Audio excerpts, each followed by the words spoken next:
നമ്മളൊരു hybrid inverter ആദ്യമായിട്ട് on ചെയ്യുന്ന സമയത്ത്, എസ്പെഷ്യലി ഒരു 3 ഫേസ് ഇൻവെർട്ടർ ആണെങ്കിൽ RYB സീക്വൻസ് കറക്റ്റ് അല്ല എന്നുണ്ടെങ്കിൽ ഇതുപോലെ നമുക്ക് W3 ഗ്രിഡ് ഫ്രേസ് റോങ് എന്ന് പറഞ്ഞുകൊണ്ട് വരും.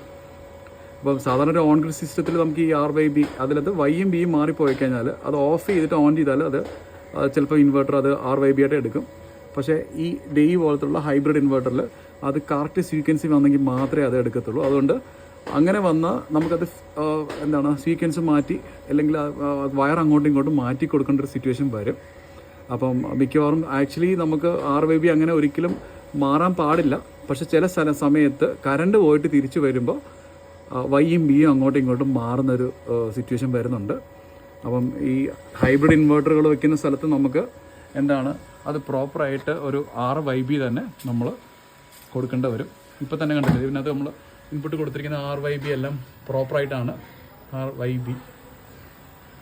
പക്ഷേ ഇനിയിപ്പോൾ നമുക്ക് ഇങ്ങനെ തന്നെ കൊടുത്തിട്ടാണെങ്കിൽ നമുക്ക് RYB പ്രോപ്പറായിട്ട് ഇപ്പോൾ കിട്ടുന്നില്ല. അതുകൊണ്ട് യെല്ലോയും ബ്ലൂ RYB അങ്ങോട്ടും ഇങ്ങോട്ടും മാറ്റി കൊടുത്തെങ്കിൽ RYB പ്രോപ്പർ ആവുള്ളൂ.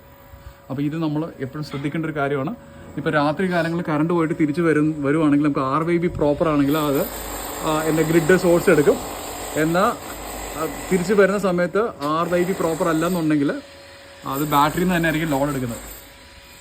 അപ്പോൾ ബാറ്ററി അത് സഫീഷ്യൻ്റ് അല്ല എന്നുണ്ടെങ്കിൽ ബാറ്ററി ലോഡ് ഫുള്ളും ബാറ്ററിയിൽ നിന്ന് എടുത്തിട്ട് ബാറ്ററിയുടെ പെർസെൻറ്റേജ് കുറഞ്ഞു പോകാനുള്ള ചാൻസ് ഉണ്ട്. അപ്പോൾ അതെല്ലാവരും ശ്രദ്ധിക്കേണ്ട ഒരു കാര്യമാണ്. ഈ ഒരു ഇൻഫർമേഷൻ പാസ് ചെയ്തേക്കാണ് ഞാൻ കരുതിയതാണ്. Okay, thank you so much.